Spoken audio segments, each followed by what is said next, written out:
I never meant for it to be a serious question. The words slipped out of my mouth during a long, exhausting night on Outpost Virex 9, a neutral trading station orbiting a dying red star. The bar was half-lit, recycled air humming softly, and every species in the quadrant seemed packed inside, drinking away boredom between hyperspace jumps. I had just finished a 14-hour maintenance shift on the station's gravity stabilizers. My clothes smelled like coolant, my hands were still stained with grease, and my patience was gone. Someone at the bar was loudly boasting about how many mates they'd had across different systems. Another alien laughed, a sharp, metallic sound that grated on my nerves. I raised my glass and said, half joking, half delirious from exhaustion, "All right then. Who here wants to marry me?" Laughter rippled through the bar. Someone hooted. Someone else made a rude gesture. A few species didn't even understand the concept and ignored me completely. Then the room went quiet. Not gradually. Instantly. I felt it before I saw it. A shift in the air, a tightening in my chest, like every instinct I had suddenly screaming, "Pay attention." A tall figure rose from the shadows near the far wall. She moved with unnatural grace, her cloak falling away to reveal pale, almost luminous skin and eyes the color of fresh blood under starlight. Her features were sharp but elegant, predatory but controlled. Long dark hair framed her face, and faint crimson markings traced her neck and collarbones like living veins. Every being in the bar leaned away from her. Whispers spread. Virethi. Bloodborne. Vampire. My heart pounded. She stepped forward, heels clicking softly against the metal floor, and stopped directly in front of me. "I will," she said calmly. Her voice was smooth, ancient, and terrifyingly sincere. "I will marry you." I stared at her, convinced I had finally lost my mind. The bartender froze mid-wipe. A group of armored mercenaries slowly backed toward the exit. Even species that didn't have facial expressions looked alarmed. I cleared my throat. "You know I was joking, right?" The alien vampire woman tilted her head slightly, studying me as if I were a puzzle she'd been waiting centuries to solve. "In Virethi culture," she said, "a public declaration of willingness to bond is not made lightly." She leaned closer. I could feel a subtle warmth radiating from her, smell something faintly metallic and sweet. "You asked," she continued. I answered. My brain scrambled for survival logic. "Okay," I said carefully, "but I don't even know your name." A faint smile touched her lips. "I am Nisara Valketh," she said, "daughter of the Crimson Covenant, matriarch-in-waiting of the Blood Courts."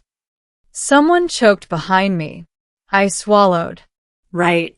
And I'm Elias, station engineer, human, very breakable." Her eyes flicked over me, not dismissively, but with intense curiosity. "Breakable things," she said, "are often the most precious." That didn't help my fear. Word spread fast.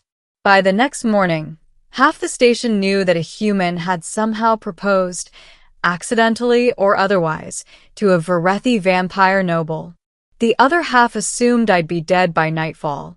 Instead, Nisara requested formal hospitality rights under ancient interstellar law.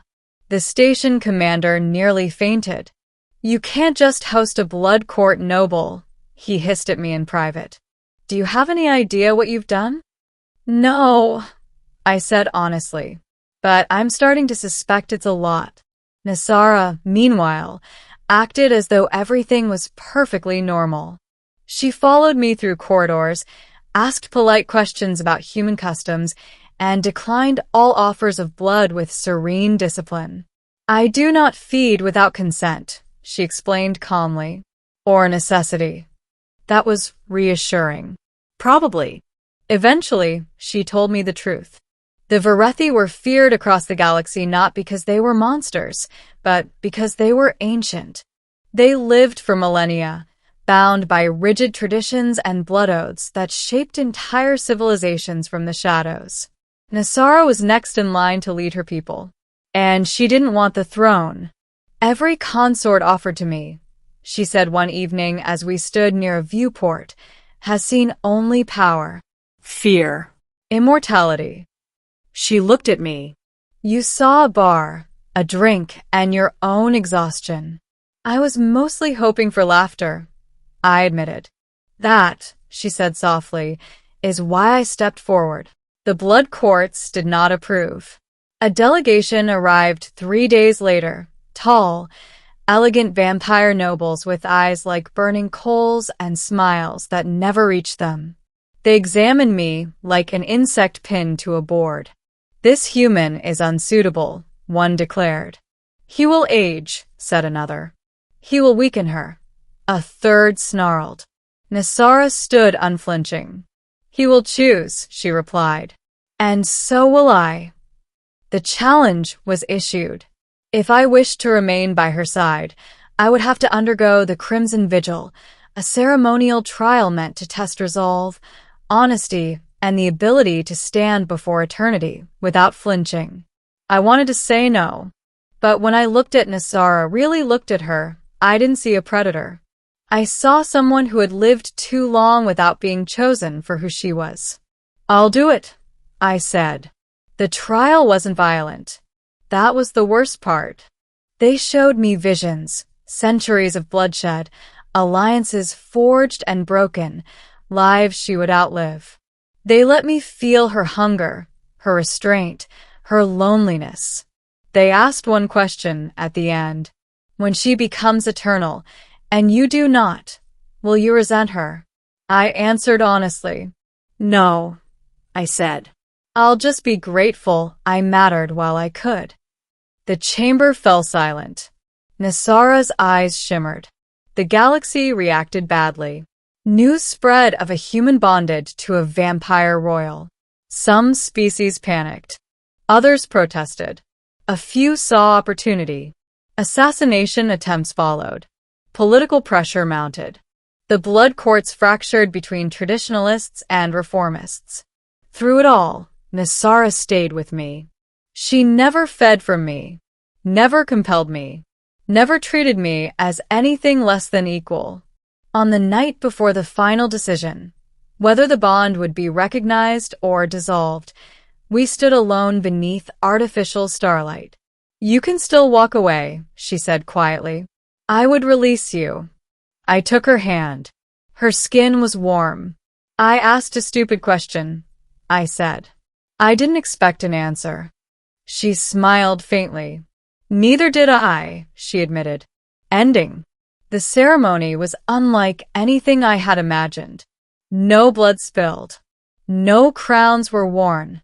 Instead, Nasara stood before the assembled blood courts and the watching galaxy, her voice calm and unwavering. "I choose this bond," she declared. "Not because it grants me power, but because it reminds me why power must be restrained." She turned to me. "And I choose this human not as a consort," she said, "but as a partner. The ancient laws bent, not broken, bent."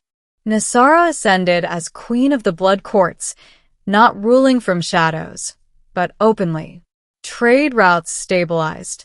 Conflicts cooled. Fear gave way slowly to understanding. As for me, I stayed human. I aged. And every night, when she held my hand beneath the stars, I knew. I hadn't just asked a reckless question in a bar.